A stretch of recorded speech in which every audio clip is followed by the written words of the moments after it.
Et ben mon histoire de vie, je pense qu'elle est marquée par un grand déménagement. Je suis partie du nord de la France vers l'extrême sud, près de Perpignan. Et très vite, en fait, je me suis réfugiée dans les livres. En fait, j'aimais déjà lire, mais je pense que ce déménagement, enfin ce mouvement de déménagement où en fait, je suis partie vraiment à l'autre bout de la France avec mes parents, bah, ça a acté quelque chose de fort avec la lecture. J'ai un très beau premier souvenir d'écriture, c'était un festival de photos. En fait, mes parents sont pas du tout artistes ou tournés vers l'artistique, mais cependant ils nous ont quand même, moi et mes sœurs, soutenus dans nos démarches. Et ma jeune sœur, elle est danseuse, donc on a quand même été bien accompagnés par des parents qui y croyaient quand même si c'était pas leur truc et qui trouvaient ça un peu chelou, un peu caduque, mais bref, en tout cas ma mère à un moment elle a fait de la photo. Bon.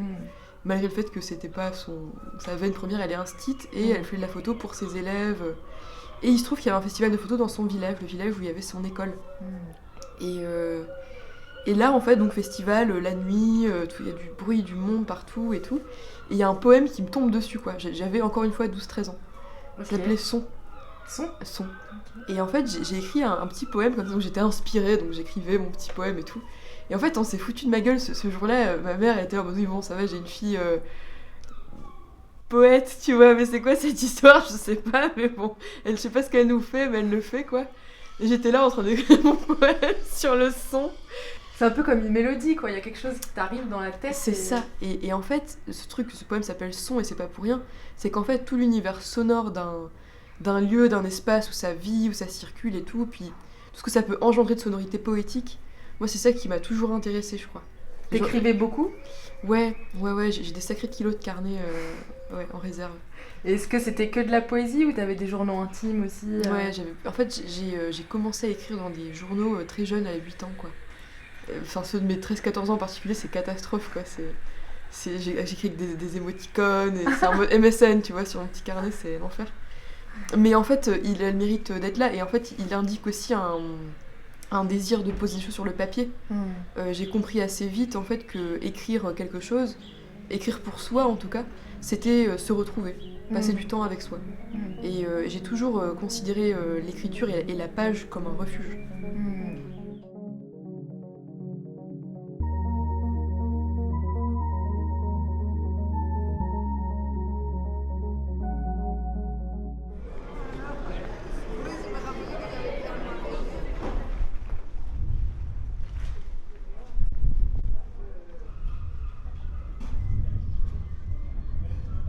Et je me rappelle qu'une fois, une personne de ma classe avec qui j'étais pas du tout copine, mais bon, qui m'avait demandé que je lui prête mes poèmes pour qu'elle les lise. Les poèmes que tu écrivais ? Ouais. Ok. Et c'était très curieux parce que, en fait, c'était quelqu'un avec qui on n'avait pas grand chose en commun.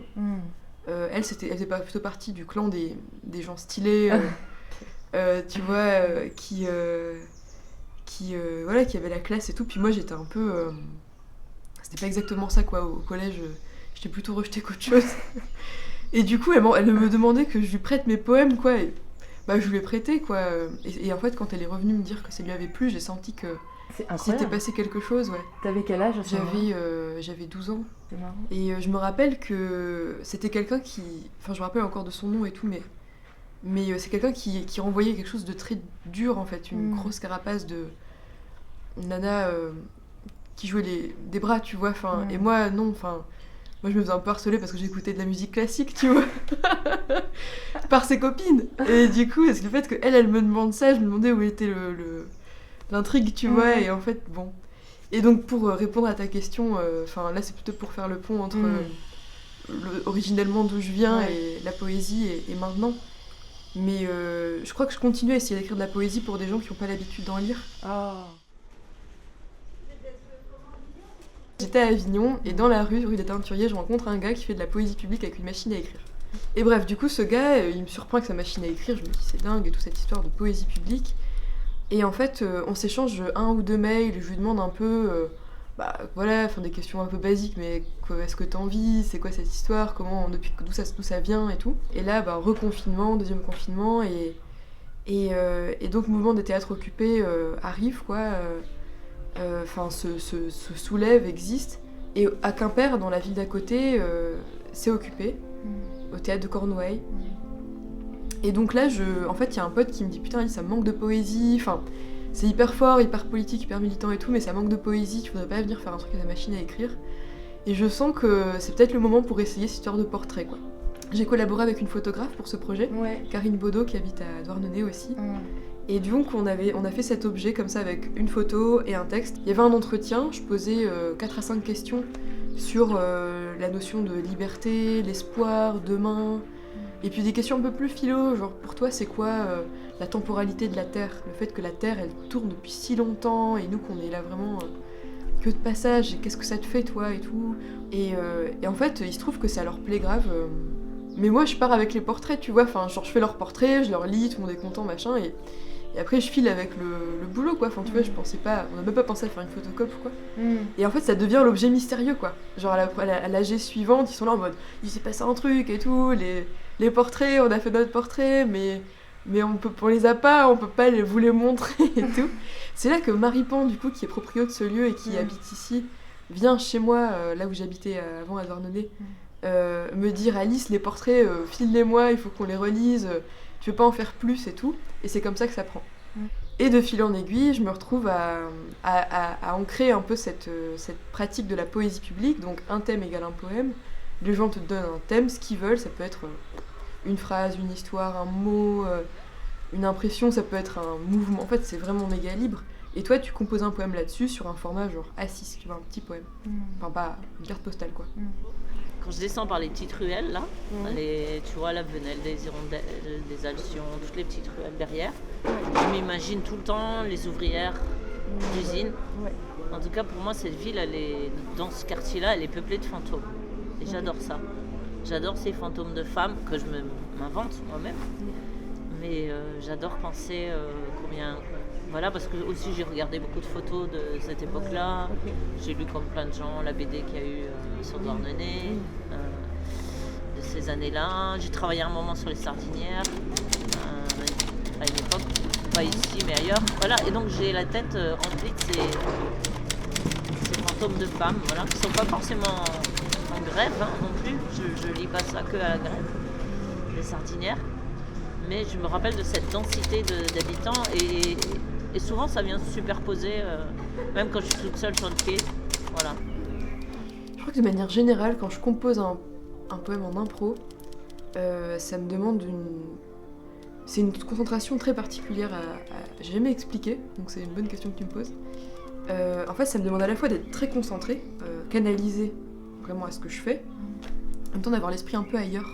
Comme si je tenais quelque chose et que j'avais les antennes déployées, tu vois, comme ça. Et en fait, j'essaie de saisir ce qui se passe là, mais de manière assez subtile pour pouvoir écrire de la poésie. Et en même temps, je peux pas être éparpillée, tu vois, oh un oiseau, genre, oh au fait, machin, ça va et tout. Donc bon, il faut quand même une espèce de concentration à la fois adaptable, souple, et en même temps, fonce, carré, tu vois, un truc un peu solide. C'est comme si ces poèmes, ils m'appartenaient pas. Des fois, je les signe même pas, tu vois. Donc en fait, ils sont faits, ils sont presque aux gens, en fait. C'est comme si j'étais juste un espèce de canal par lequel ça passe pour qu'ils aient leurs poèmes en vrai dans leurs mains, quoi.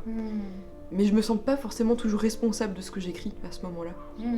Ouais, en fait, c'est comme si la poésie circulait à travers moi, mais en fait, au fond, et je le dis souvent aux gens, c'est pas moi qui écris, vraiment, enfin, la machine, elle fait le taf aussi, quoi. C'est dingue, mais c'est vrai. Genre, que si j'écris à la machine, à la main ou à l'ordi, c'est pas le même poème qui sort du tout, quoi. Et du coup, là, la machine, ben, vraiment, elle a son énergie propre, son autonomie. Et moi, je fais un peu... C'est presque moi, la machine, tu vois. Et la machine, c'est quelqu'un, tu vois. Ouais, c'est Je le vois comme ça, presque. Moi, mon souhait, quand même, dans la vie, c'est de diffuser de la poésie dans le monde, quoi. De répandre de la poésie dans le monde. C'est genre mon but.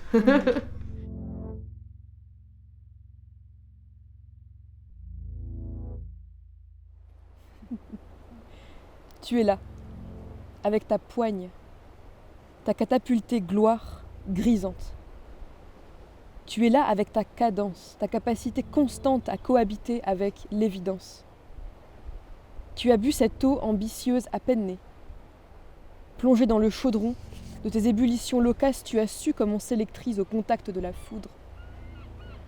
par-delà les bornes, tu démontais le châssis des fenêtres pour apprendre à marcher.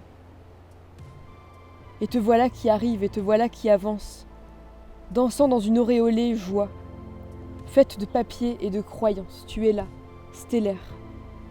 Et ce fil d'équilibriste, tu en fais ton lasso, jusqu'à étreindre le cœur même de ce qu'on appelle apogée.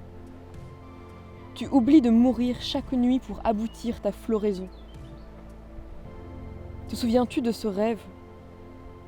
Habité d'étranges sièges, ton intime donnait son meilleur spectacle. Au centre, c'était toi. Au seuil, c'était toi. Et aux loges encore ta fidèle éclipse. Ton ubiquité de panthère racontait à voix haute toutes ces fois où tu n'étais nulle part, à trop vouloir avaler l'horloge, où tu étais multiple, un pied ici, le reste partout, dévoré de désirs.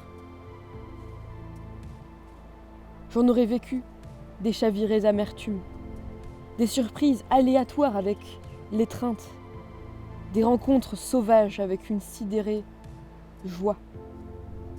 Chemin, douarnenné au bout du quai, une immense douceur et des beaux présages. Accoster encore, atterrir, atteindre, garder pied, reprendre racine, faire souffle commun et envisager une armure de plomb pour séjourner en tendresse, au-dedans, protéger des infortunes. Regard radieux. Regard scrupuleux. Regard surpris. Regard amoureux. Regard artistique. Ragaillardi de ma verve, je passe mon pacte avec le temps. J'ai oublié ce que c'était de naître. Pétrifié l'instant de ma déroute. Mon premier cri, il est perdu. Il n'y a pas d'extravagance. Il n'y a pas d'immunité à la folie.